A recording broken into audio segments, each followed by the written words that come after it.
What's good, everybody? It's your man, Legacy the Prince. I am CEO AALIYAH. It's your boy DJ B4EY. Yes, sir. It's the Fresh Leftovers Radio Show, and we are back, man. Super excited. We actually have a really, really special guest in the building with us today. Someone I was excited to sit down and chop it up with. Very prestigious, man. Came highly recommended from my personal mentor, Mr. Kevin Reed.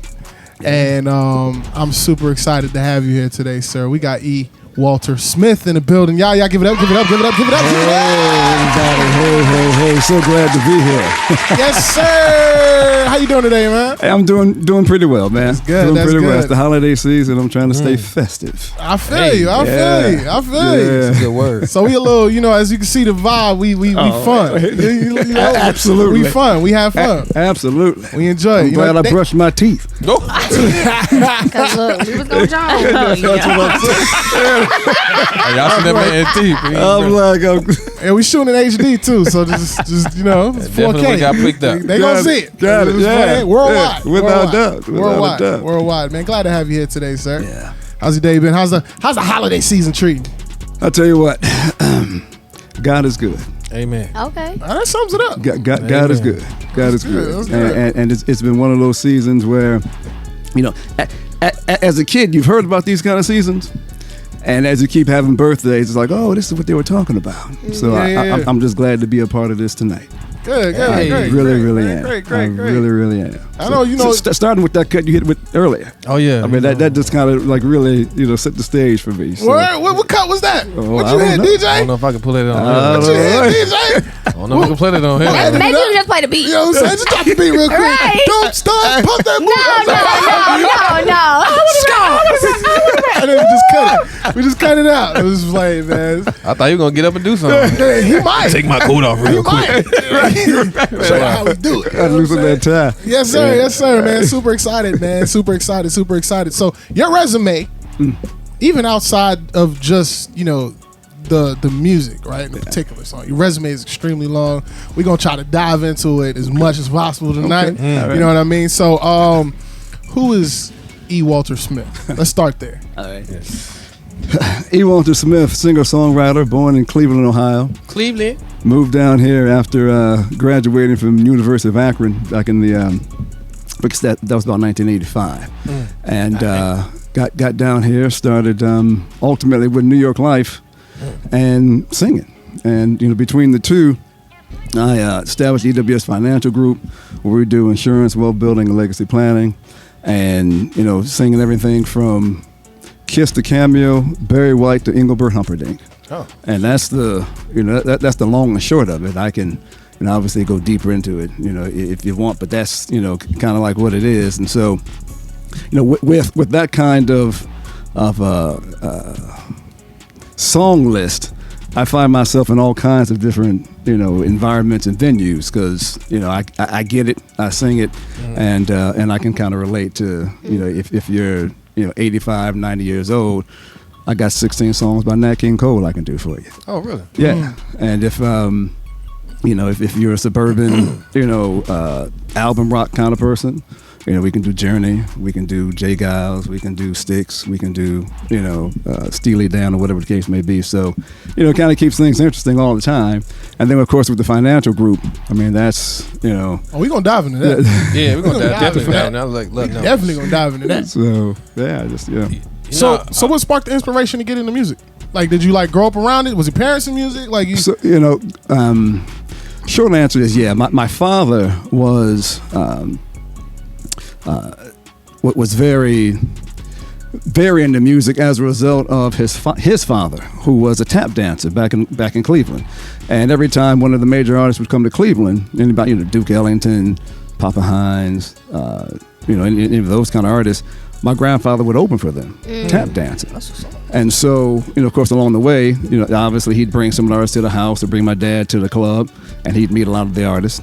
And so, when I came around, my grandfather was still around, and his career kind of got put on hold because he got married and had my dad. And so, he opted to, be the family man, but still introduced me to a lot of the music that he was listening to. Then, of course, Dad, he didn't have aspiration to be, a rock star like my grandfather did, but he gave us access to, all the things that would make life interesting. And growing up where I did, like I said, my access to everything from Kiss to Cameo really, gave me the opportunity to meet a lot of different folks, play in a lot of different venues, and just sing a lot of different kind of songs. And at the time, I was a bass player. My voice changed when I was 10. I sounded like this when I was 10 years old. So they didn't let me sing in the choir, and I was in the... Man, you ain't had the quiet storm voice at 10, man. Get out of here. You said you hit puberty early? I really did. I really did. Yeah, and it was a problem. We were getting ready. We were getting ready for the Christmas concert, and the teacher goes and plays the different notes. Starting middle C, and she kept going down, and I was getting it, and she was like, "This is crazy.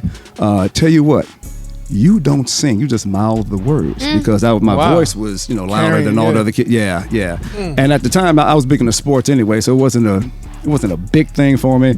Picked up the bass, started playing that, and that's just how I was. That was my part in music till I turned 18. I turned 18 and playing the radio, top down, and this guy was singing "One in a Million." I'm like, wait a minute, hold it. That's Larry Graham, "One in a Million." I can do that. And that's when, the vocal thing started, because it's like, okay, I finally found somebody that I can vibe with. And then from there, graduated from high school and then went to college. And by the time I got to college, they were looking for baritones and basses. And so, they couldn't wait to have me in the choir. And things kind of took off from there. So what did you go to school for when you went to college? So I graduated from high school going to Case Western Reserve into pre-dent. I wanted to be a dentist, orthodontist actually. And then I had chemistry at 8 o'clock in the morning. Damn. That completely killed that career because the 8 o'clock in the morning thing, the coursework, passed on that. And ultimately went into marketing communications. And, graduated with, a business administration degree from University of Akron. And, have been, in sales and marketing ever since. I interned with IBM while in college. And like I said, came down here, started with New York Life, the other big blue in financial services. I stayed with them for about 3 years. And in 1990, established the EWS Financial Group. And since then, it's been, off to the races. And so... It's amazing. How was it starting a business like that? I mean, just from scratch. Well, it wasn't necessarily from scratch from the standpoint that I had 3 great years with New York Life. Okay. So I knew what I was doing when it got to the point of running a financial group from the standpoint that the activity was the same. Gotcha. The only difference was that the commission was about twice as high. And I had to find a way to be as committed to working as hard every day for more money as I was for less money. And a lot of times, you hear the story all the time. By the time you're making some money, you get to a point where you're kind of comfortable and the drive goes away, or you get distracted and start doing other things. And you said this is what age? I was probably 27, 28-ish, or something like that. And there was always the music that was happening. When in fact, during one of the training sessions, they asked me, they said, well, E, we want all of you to, write your 5-year plan. And so my 5-year plan was do you remember Paul McCartney and Wings? There was a group, Paul McCartney from the Beatles. I know, yeah. I know Paul McCartney for sure. Yeah, okay. So he put together a group. He put together a group called Wings. Yeah. And they would go on tour, and they would have like 8, semis with Paul McCartney and Wings on the top. And I said, my 5-year plan is to be able to go on tour like that, have 8 tour buses behind me and 8 trucks, and that was my thing. And my trainer was a genius when he said, well, E, that's good. Now remember, you're at New York Life, so that must mean while you're out on tour, all your clients are going to be in the music industry, right? And that's when I began to at least consider the idea of blending music and money together, basically. It took a while to, really hone in on that and make it work. But over time, I saw different opportunities, and it became cool, if you will, amongst my peers when I started telling them that I'm in the process of doing that. And they kind of began to support me and give me access to different opportunities. And as time moved on, it just began to work.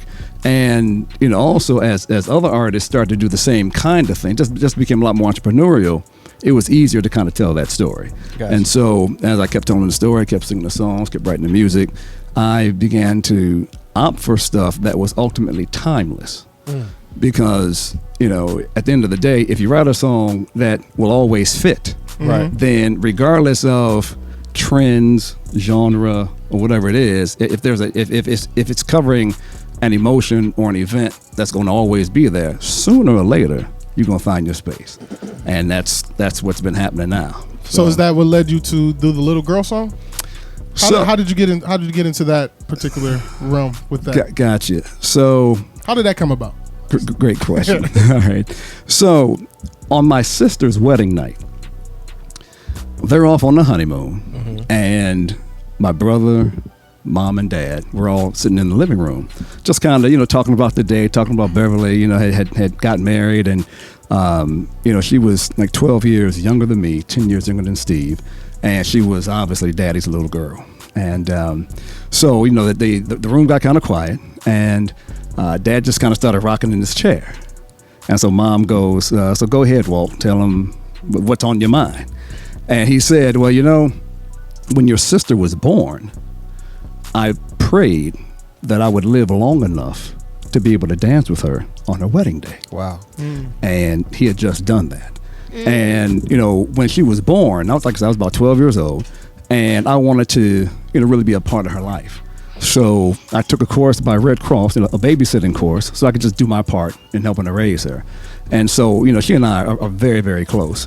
And, as a result of dad talking about that moment, that's when I really started writing Little Girl. Okay. And then at the time, I don't have a little girl, but there was a little girl in my life who was, classic situation. She was the daughter of my girlfriend's best friend.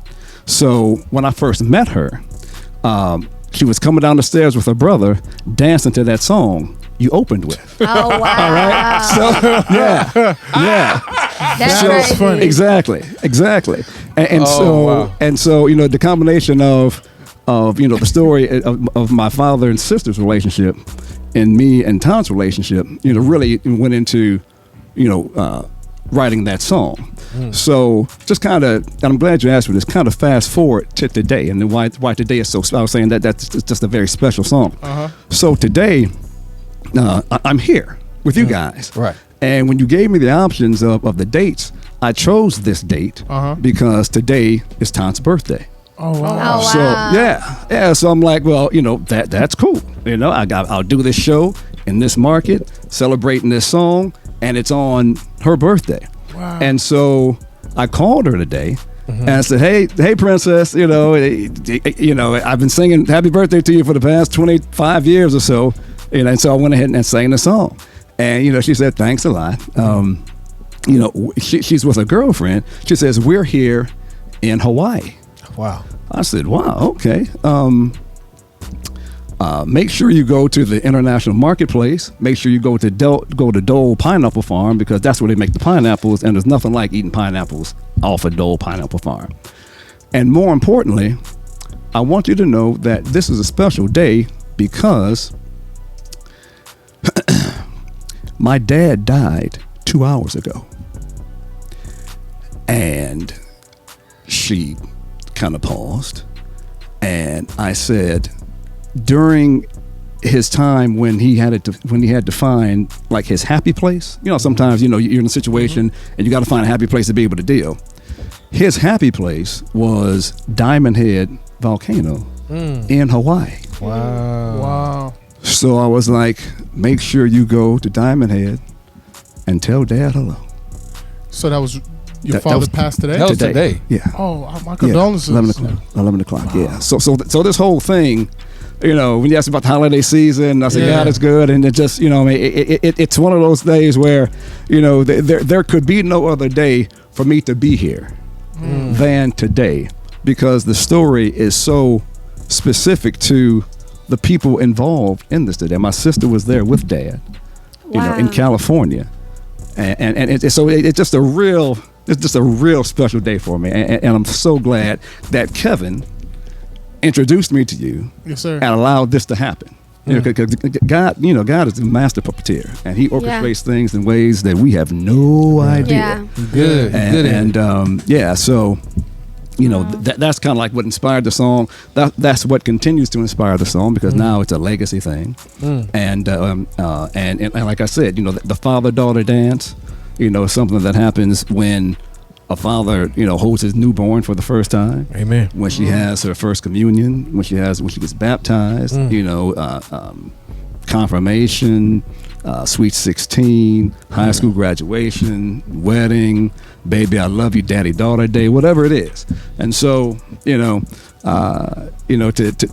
see all of that kind of come together today was, like I said, I'm when all that kind of just settled in my head, I'm like, oh yeah, there's something special going on here. And you promised me, you're like, hey, listen, come on down, bro. It's going to be special. So you're having no idea how special it's going to be. So yeah, so that song is. Okay, so my question is, hearing so much from the time you were 10 till you being a young adult to now, it sounds like. What was your escape route? Like as a child, not even as a child, as a young, because you was talking about even in college from 18 and then you started going down to 27. I didn't hear a break in between just to be a young adult. So what was your escape route then, and what is your escape route now? Amazing question. So during all that time, I ultimately was a All-American basketball player.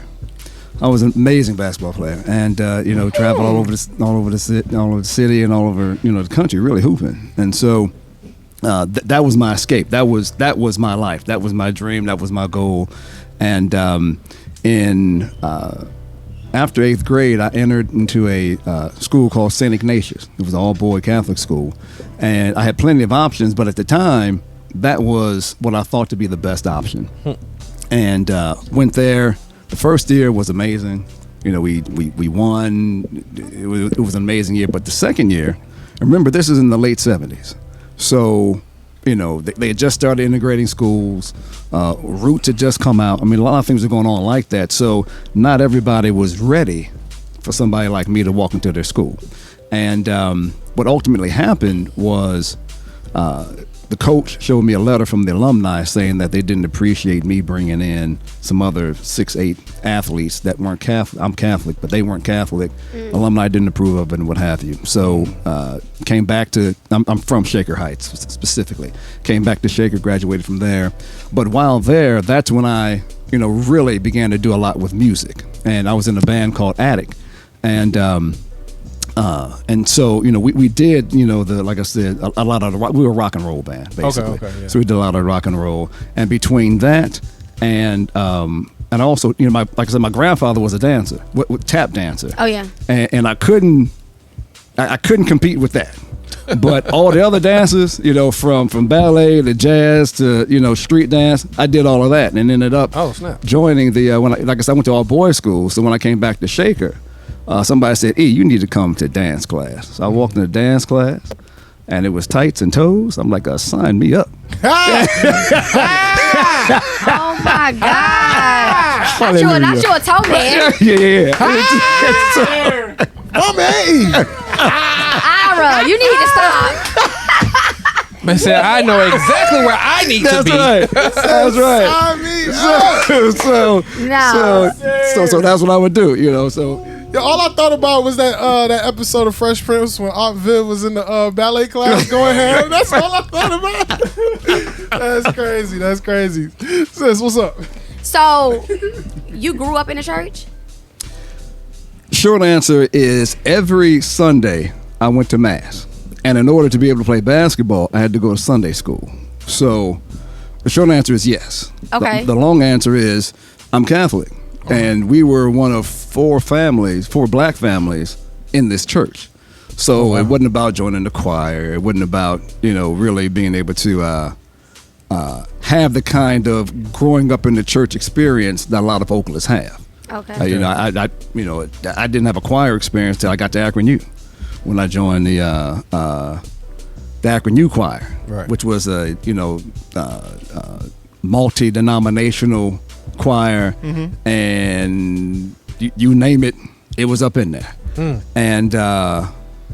And so that's where, you know, a lot of my, you know, that was my church experience that a lot of people talk about. Okay. You know, as a vocalist, but coming up, you know, it definitely came up in a faith-based home. You know, where you know every you know, prayers before meals, Sunday school, mass. Were your parents religious? Yeah. Were they Okay. both Catholic? My father was a converted Catholic when he was 12. So he when I was born, he was the Catholic in the home. Okay. My mother wasn't Catholic until she converted 35 years ago now, something like that. Okay. But you know, but we all went to mass together, and so she basically, you know, they all raised us Catholic. And she practiced Catholicism with us, and just like I said, went ahead and converted. You know, like I said, 35 years ago, or something like that, when she was alive. Yeah. So did you ever get pushback from the type of music that you were doing? No, because you know, see again, where I grew up, it was like a bubble. Everybody loved everybody. For all practical purposes, we did everything. Kim Whitley was a classmate of mine. Jill Levert was a classmate of mine. I know him. Okay. I know him. You know, David Pogue. You know, a lot of folks that, you know, Steve Weitzman. I mean, you know, a lot of folks that have done a lot of different things in all cultures, in all communities, in all religions. We're all, you know, kind of mixed together. So, you know, the pushback that I got, quite honestly, wasn't what I did musically. The pushback I got was from some of my boys when I started dancing. And the problem was I was dancing with their women. Oh, God. I could tell. You see this picture on the screen? I was looking at it, so he looked like one of them. Come here, I girl. just taking that girls. You know, but what's funny about that original. though, that was a problem for the first semester, because the second semester they all joined. So we Yeah, went because from they one. want you to keep dancing with that There girl. you go. So we had an amazing dance class, you know, dance troupe, if you will, because we had 32 girls and 15 fellas. God dang. So the routines were hot. You know, it was just crazy. So What type of dances? we did everything from ballet to modern. Okay. Yeah. Oh, wow. Yeah, ballet to modern. I So- can machata. Got it. Yeah, I can machata. Machata. It's bachata, but it's all good. I thought the B was silent. What? No, it's all good. He's all good. I could do the waltz. I can waltz a little bit. That's crazy. So at what point in your journey, right? Yeah. Because we kind of went through everything coming up to you being in music, you in school doing music, dancing, so on and so forth. At what point did you switch gears into finance mode? Because I know that's one of your specialties, like finance, insurance as well, and legacy building. Like, at what point did you switch gears into, like, you know what, I'm going to now build my, you know, I'm going to attach this, like, to who I am? Got it. It came by horrible accident, actually. And what's interesting about it is, you know, a lot of times you hear stories about people who had access, you know, they grew up with a father who was doing amazing things. And long story short, my boy's dad co-owned one of the largest black-owned insurance agency in the state of Ohio. He and Arnold Pinckney, this guy's name was Charles Perry, and he and Arnold Pinckney owned like a Pinckney Perry Insurance. Arnold Pinckney was Jesse Jackson's campaign manager when Jesse ran for president. Oh, wow. So and his son, Charles Perry's son, Rick, and we were great friends, grew up together. And of course, the last thing I had an interest in was insurance. Right. So when I moved to Atlanta, I answered an ad in the newspaper, help people plan for retirement, selling a tax-deferred retirement program that is okayed by the government. Sounds good. Yeah. So I go to the interview, knock the interview out, and it's all fine. And they said you had to go, in order to sell this product, you've got to be licensed with the state. Cool. I take the state license, and I'm selling this tax-deferred product, going door to door. Now, when I first moved to Atlanta, I was selling makeup and skincare products door to door. Mary Kay? It wasn't Mary Kay. It was a brand called Swedish Polynesian. And that was cool. So I liked the sales thing. Before that, I was selling cable door to door in Akron, and it was cool. And this was while I was working at IBM to gain some extra money and that kind of thing. So so in Atlanta, I'm doing the selling this tax deferred product. And long story short, it got to the point where a client had asked me, what kind of product is this? Is this a term product or is this a whole life product? And making a real long story short, it was at that point when I realized that I'm an insurance agent. Yeah. Selling insurance products, and some of the benefits of the insurance product is that there's tax deferred growth that's available, right? As well as a host of other things, and so the career was kind of like, I guess that's what I'm doing now. And because it offered me all the flexibility that I needed to still pursue the music, right? I just continued to roll with it, and here we are. And like I said, that's how I ultimately, pulled music and money, together with a little girl on the talk, and that. So dang, that's crazy. I'm just curious because I was going on the website, and one of the first things that pop up is will your dreams for your little girl come true if you die? Okay. How did you come up with these? Not intertwine them. Shit. Huh? I said, not he intertwined them. Yeah. But so you got a worksheet example as an example, Right. but where did you come up with these prices from? I'm just curious. Gotcha. So, Can you explain what the worksheet is? Because So the worksheet. Oh yeah. Okay. So he's here, DJ. He's here. That's right here. It says, my bad. I'll take it from here. Go ahead. Thank you. Thank you, sir. Not a problem. We're a team. What happened? Like I said, it got to a point where it became important to be able to combine insurance and music so that everybody could benefit. I could continue to stand it, and it'd be fun and make a lot of sense. So when I first released Little Girl, what happened was this was, during season 6 of American Idol, because the girl that I've got singing with me was from season 6 American Idol, Tatiana McConigal. Cool. And that was, digital marketing and insurance technology and what have you was just in the beginning phases. Okay. And so what happened was, I would get PSAs from, movers and shakers like Kim, Palmer Williams Jr. from House of Pain, Ed Gordon, Bernadette Stanis from Good Times, Allen Houston, AJ McCarron from Alabama, and they would do the PSAs for me, or even ultimately appeared in the video. Well, what happened? Fast forward a few years, the pandemic hits, right? And so it's like, well, what are some of the new ways I can introduce this, to the marketplace?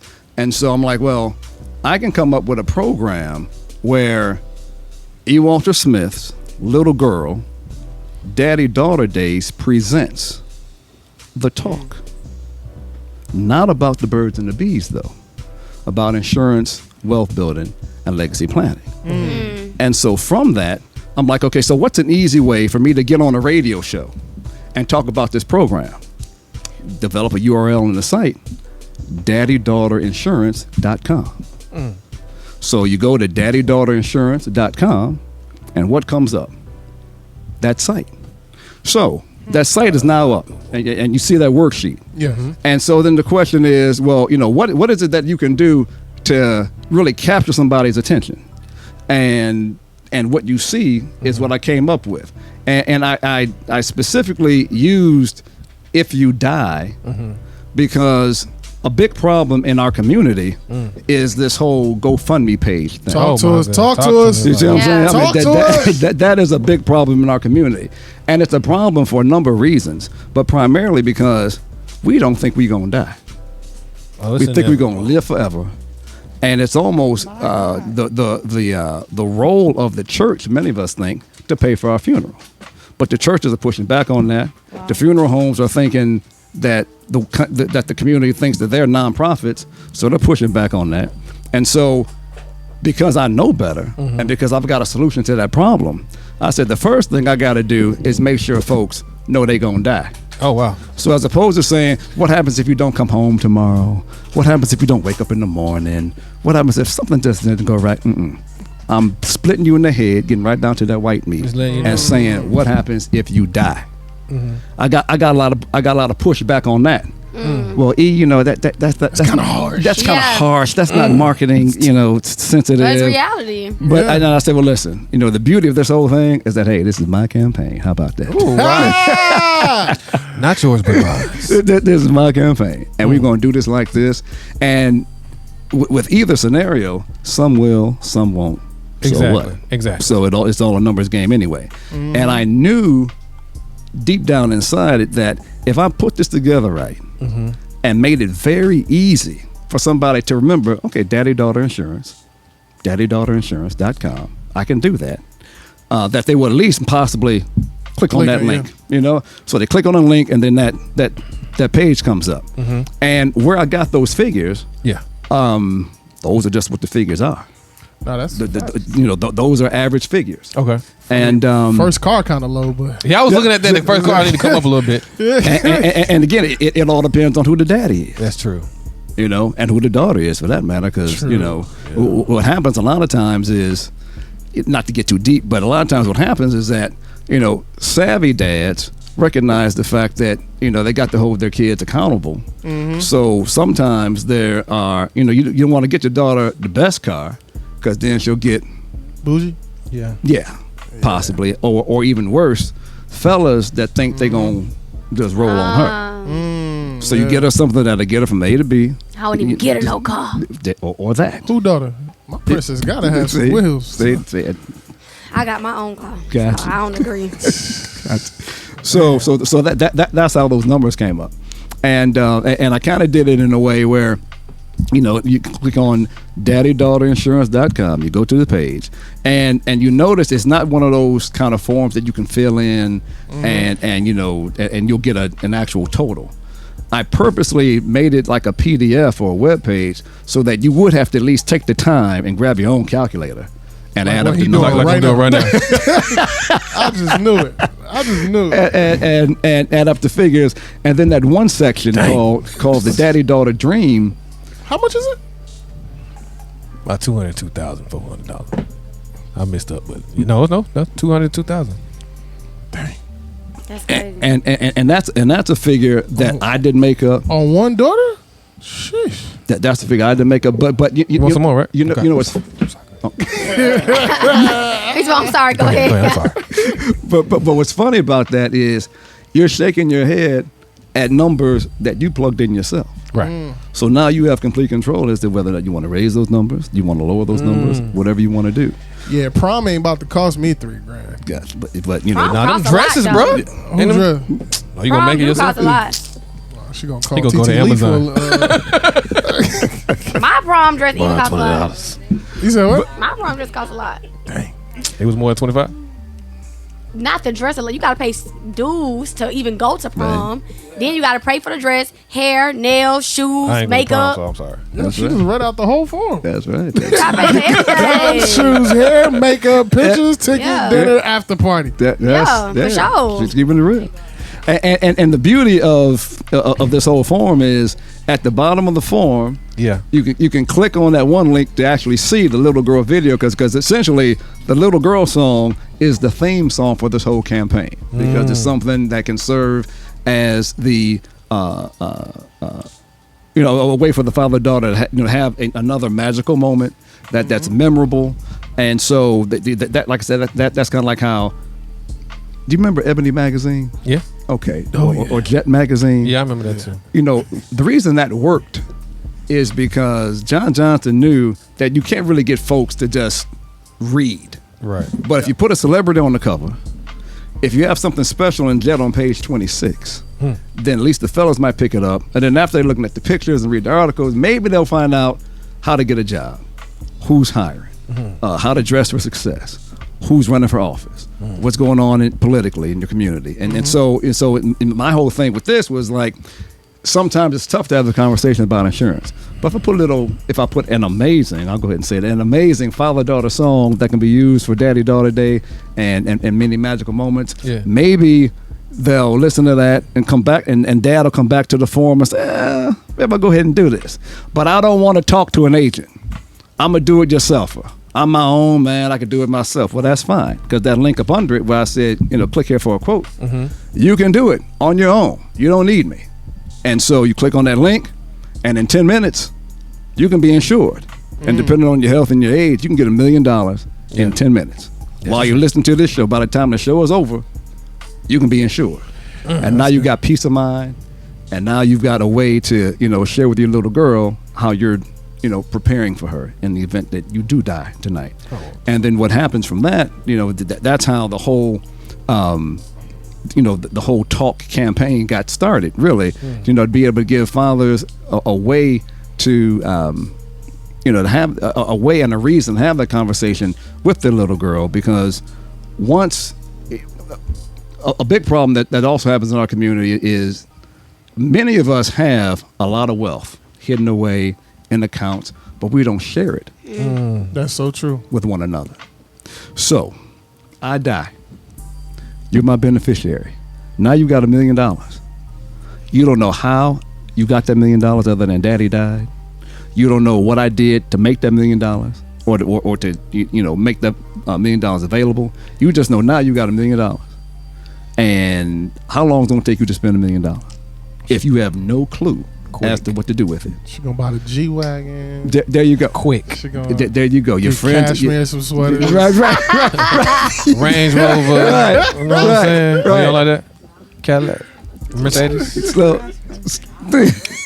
So the intention of the program G-Wagon. is to set the stage and give the opportunity for fathers to actually share with their daughters how they,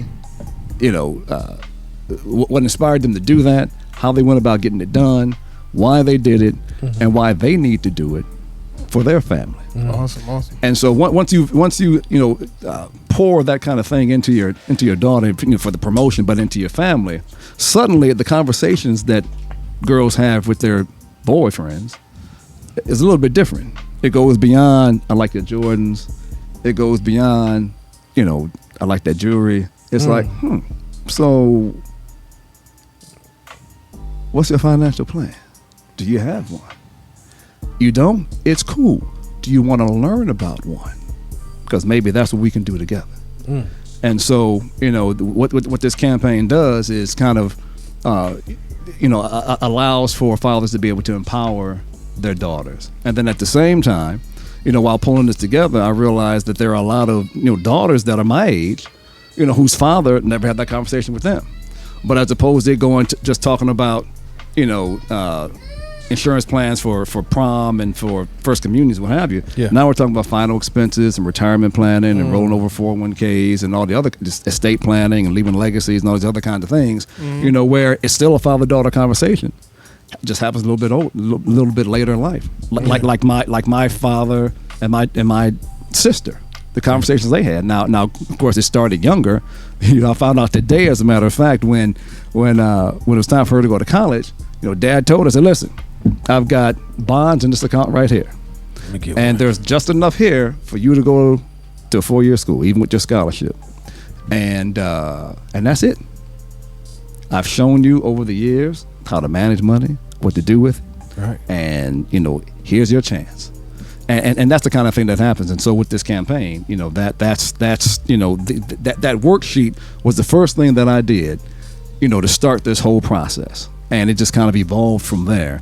And now, the whole talk campaign is simply an interview series with fathers and or their daughters from all walks of life, having the conversation, with me about how they have the conversation about insurance, wealth building, legacy planning with their daughters. And I share it, I'll be sharing it with, obviously with the community, because a lot of times, and that's the beauty of social media and just, the time that we live in now.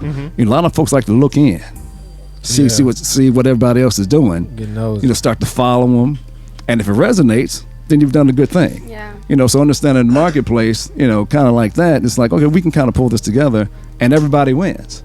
And then, of course, for those that want a little bit more than just doing it themselves, daddydaughterinsurance.com, and they want a deeper dive, they can call me directly. And I've got a national team of agents and accountants and attorneys to help them do whatever it is that they need to have done if doing it themselves. Self-medicating, like that's what we like to call it. If they want to do more than self-medicate and want to come to a pro, they can give us a call and we can help them, along the way. So we're gonna run off into a break real quick. When we come back, I want before we wrap up, I really want you to touch on some financial tips you can give us. You know what I mean, to kind of build proper like budgeting structure, things of that nature. Okay. Real quick, nothing got to be nothing long because you got to get the sauce when they book you direct. You know what I mean? Right. But definitely want to get a little bit of that sauce while we here. I wanted you to kind of dive in real quick. Don't have to give us all the sauce, but a lot of times people like my age, I'm about to be 30, so a lot of times people like, what? A lot of times people my age, they don't necessarily have the greatest budgeting or the greatest 5-year plan as far as future projections. They don't really understand we get the idea of having to create some sort of cash flow for legacy, you see what I'm saying, but we don't necessarily know how to achieve that in the most lucrative way, or not the most lucrative way, but like spot on, like just knowing like this is the plan, this is what we got to do, this is how our budget is supposed to get this, take some of this, put that there, boom, boom, boom, boom. What is some advice you can give? What are some tricks to trade you can kind of tell us? And we're gonna have to go to the website. All of y'all listening, I gotta go to this website and make sure y'all tap him for a consultation, but we're gonna try to get a little sauce while you're here. You know what I'm saying? And by the way, that site is daddydaughterinsurance.com. Right? That's the voiceover voice right there. Yes. We need to drop from you, sir. Great question. And the answer is very simple. It's all about mindset. You've got to really want to do that. That's the first thing. And then once you've made up your mind that you're going to begin to make a difference in your life, in your financial life, you go about taking a few simple steps. The first, I'm probably pretty safe in saying this here. First 10% you get, give it to God. Okay. That's step one. That's real. Next 10% at least that you get, give it to yourself. Wow. Oh, shoot. Confirmation. I'm going to sit back for a second on that one. Okay, you said give it to yourself. Yeah, that's it. Like, what that Eddie? Really, God. Give it to yourself. Yeah.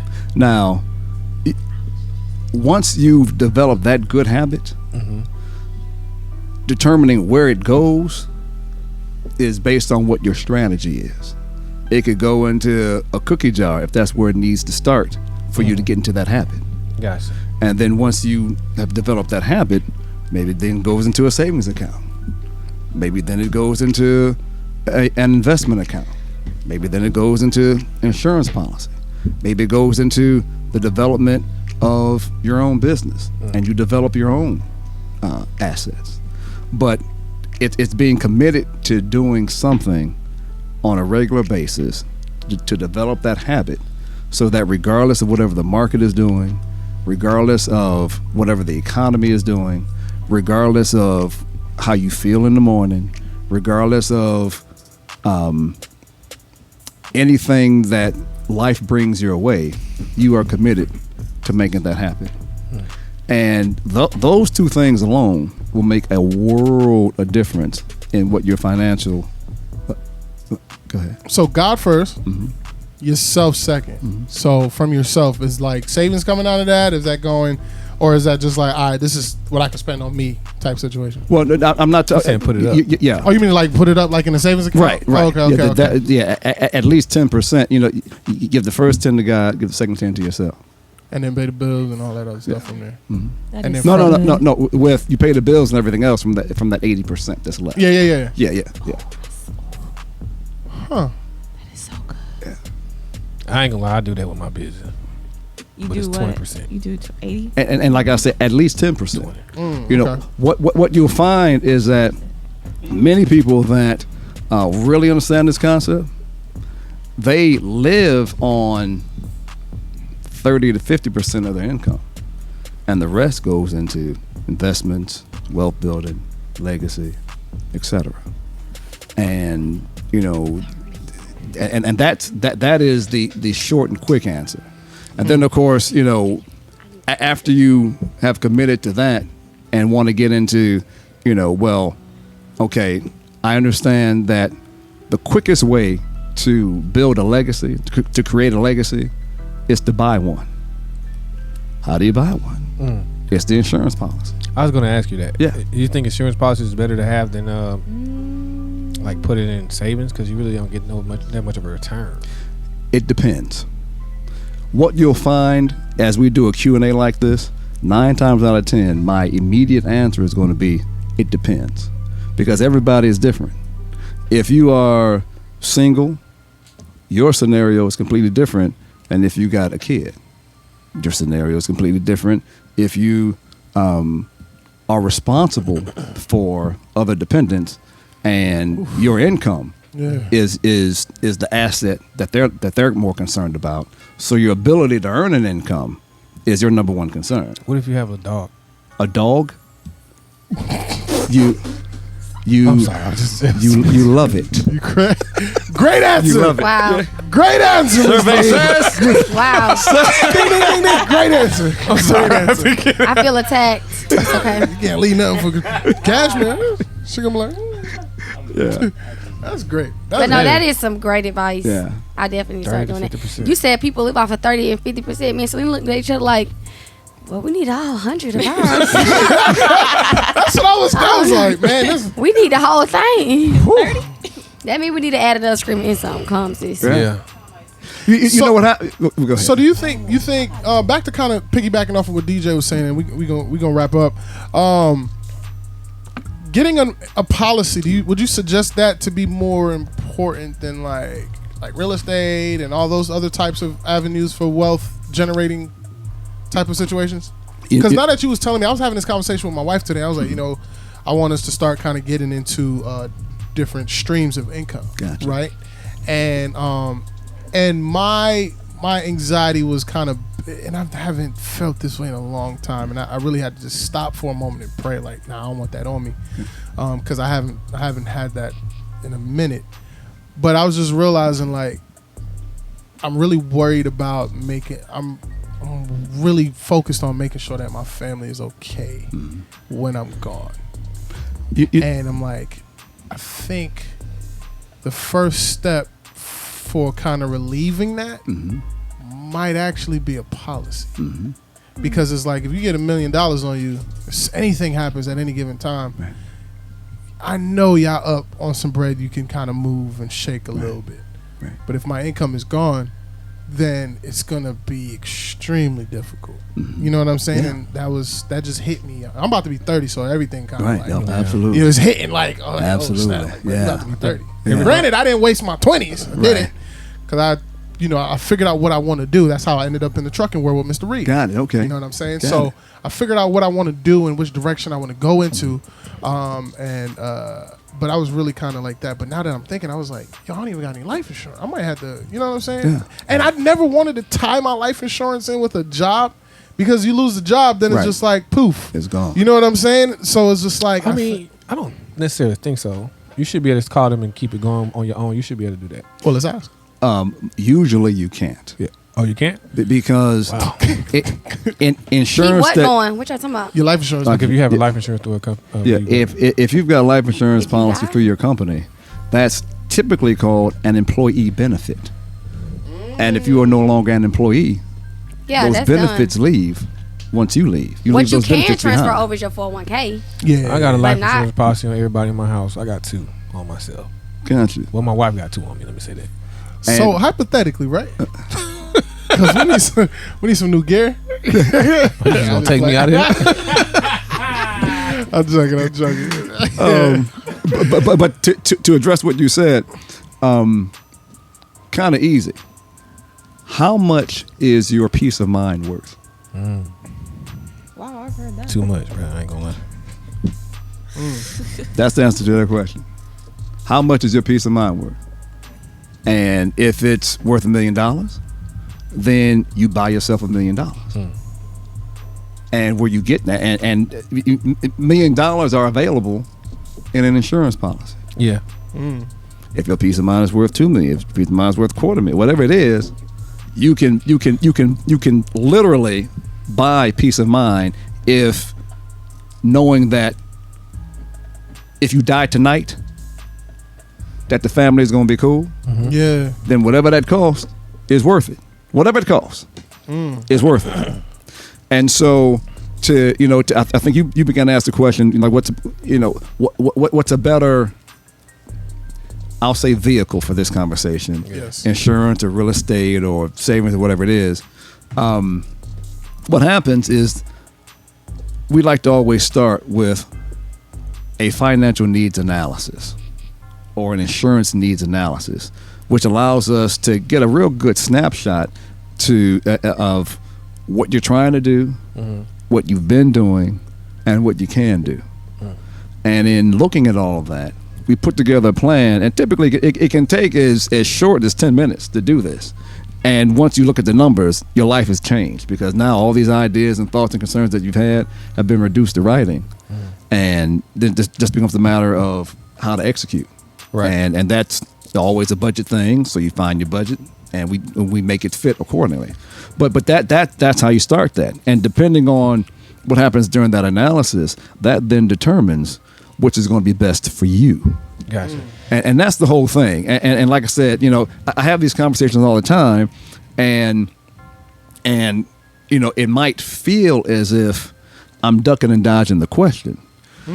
But what ultimately happens is the 3 to 4 minutes that I take to share with you what's working specifically for you makes all the difference in the world. And you can't always microwave stuff. Right. Yeah. Sometimes you got to just take the time and learn it, analyze it, and see what you can do to execute. I have the ability, to take that kind of scenario, walk you through it, make it be essentially your words, because I can tell you anything, and it might be true. But if you're looking at what you said, if nothing else, it's true to you. Right. And then it's my job to help you execute. And that is, that is the process. For example, like for those that, go to daddydaughter.insurance.com and realize I might need a little bit more than this. They give me a call and we work through it. And so, that's how that works. And it can go, like I said, you can be 85 years old and knowing you've built up an estate and you want to start doing estate planning. You want to make sure that your grandkids are going to have $50,000 a year by the time when they turn 18, because in order for them to get their grades would need to be this, and then they need to go to this school, or at least apply to show that they've applied for these schools. And a lot, what happens a lot of times, and you just kind of to complete that thought, just to kind of give you where it can go. Once you've done that and you've kind of dreamed on page, and from that dream I can say, well, listen, you want $25,000 a year for your kids, to go to school, and you want them to come out and graduate with another $100,000 waiting on them. Yeah. But what happens if you die and you can't see that? Then you want to make sure that they hit these particular benchmarks, and you can put into a trust where the bylaws of it are such that you're actually controlling their lives from the grave. Gotcha. But you all have, kind of come to terms and touched and agreed as to what it's going to take to be able to do that. Right. And then there's that minimizes the confusion, because that's the other thing a lot of folks fear, that I have all this money, I leave all this money for my folks, and they're going to fight and kill each other. Yeah. And they go, well, there's a way to manage that as well. Absolutely. Absolutely. And so I mean it gets real interesting. But there's a way to, really rope that in and tie a nice pretty bow around it where everybody's clear and they're happy and they're glad, and they, and when you leave, you get to say goodbye with a smile. Amen. Because you've done everything you needed to do to ensure that your family is cool, and the family knows that yes, they miss you, but they're not trying to jump in the casket with you, because you left behind a way for them to at least maintain their current standard of living. Facts. Or maybe even level up. Yeah. So that and we about to wrap up. Man, I'm gonna just have to talk to you afterwards. Yeah, I think that's for me. Yeah, I'm gonna just have to talk to you afterwards, because for every man, I think that's important. You know, every family man. You know what Yeah. I'm saying? So I know we talked about this earlier in my before I turned. Actually, I had insurance since in my 20s, but I started getting to know more about it and like what type of insurance is best for me. What type of insurance you can earn money from, and like take out or whatever case scenario. So it's very important that like I said, everybody in my family, except for my daughter at this time, has a policy. Okay. Because even with your children, you just don't know. Things happen. Things happen. Especially now. That's the worst. Especially now. You know, I write many more policies on kids than I ever have because parents are realizing that, listen, you know, these kids can go out, just be hanging out on a 17th Street bridge and catch a bullet and be a good kid. Catch a bullet. They could be, you know, at a bowling alley. Dang. Because take off for somebody's kid, you know, and you'd be at a bowling alley Ice chilling. skating ring in Atlantic. In your own car, that happened. This world, it's crazy, man. You know, so it's relatively easy to do. When you're young, you can get a lot more for a lot less money than you could if you were my age. Cheap. Yeah. You got insurance now? What? Yes. Yo, so hypothetically, right? I just play. But it's so cheap though.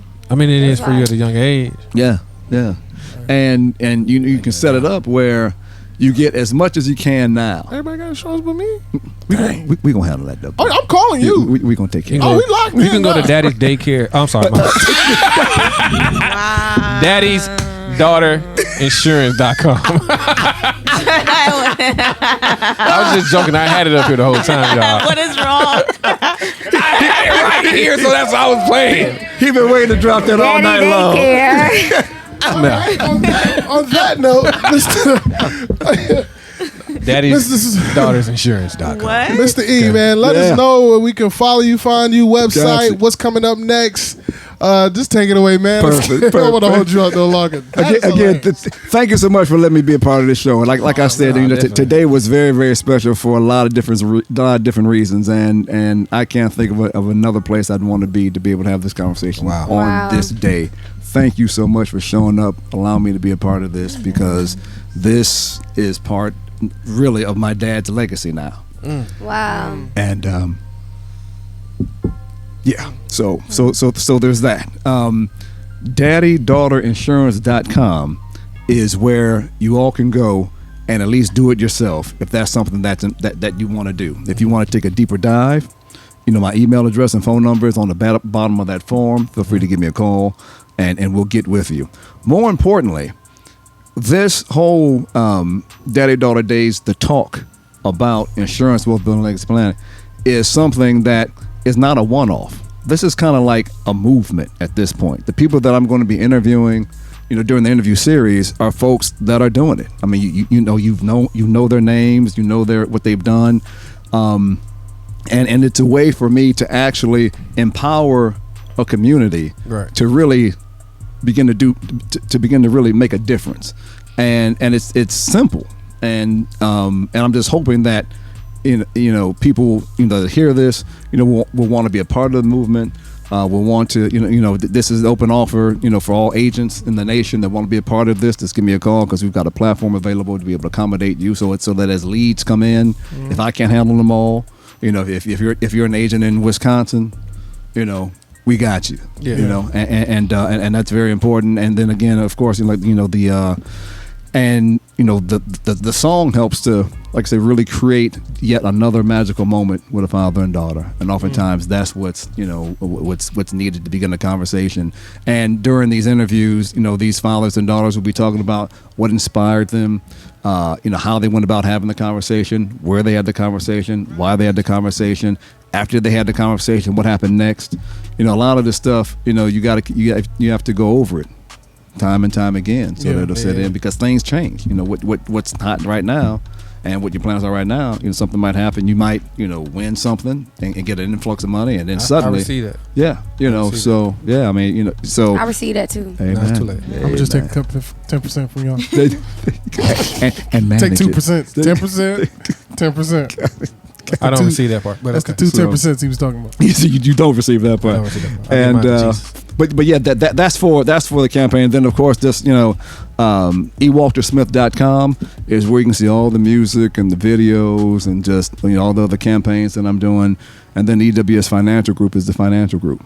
And that's I'm on all social media. I'm on all the platforms, and just check me out. Yes, sir. Yes, sir. Mr. Walters, it was Appreciate absolutely listening. It's been a pleasure. a pleasure having you today, It's been a pleasure sir. being You here. enjoyed yourself? I had a ball. Awesome, I had a awesome, ball awesome. from the time I walked in the door Yo, are we gonna play it again? to now. Yes, sir. I can't tell you. Thank you so much. I mean, because like I said, today was some day. Yes, sir. And the fact that this day was planned 3-4 weeks ago. Yeah. This wow. moment was planned 3-4 weeks, not knowing. Yeah. I mean, it's a serious God moment. Yes. And to be at a gospel hip hop station, talking about this, not coming from that typically at all. It's just real cool how God has orchestrated this moment. And it's just, you meet somebody in a totally different setting. I met Kevin through another client of mine that had a radio show that I heard Kevin on. And just over the years, we kept in relationship, and now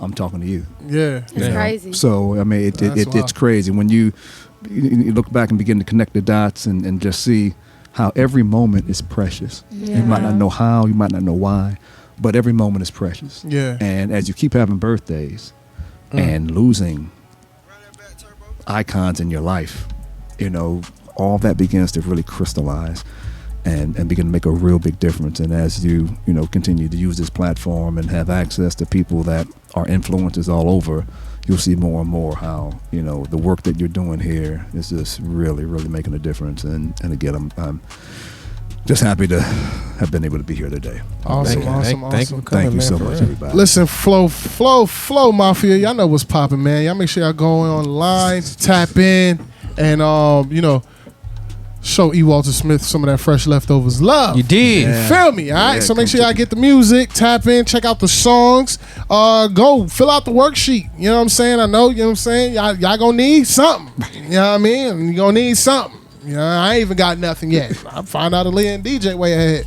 So I gotta catch up. You know what I'm saying? So we gonna make sure we get right and tap like in. that. So make sure y'all show that fresh leftovers love, man. We gonna catch y'all next week. GH3 Nation, we out. Peace. Okay. Woo. What's up, Kingdom? It's your girl, CEO AALIYAH with the Fresh Leftovers Radio Show. And I just want to remind y'all to make sure that you are tapping into our YouTube channel. I know you love what you just seen. Go ahead and like, comment, subscribe, share, tell your mama, your daddy, your grandma, your sister, anybody you got to tell. Get the word out. Let us be known.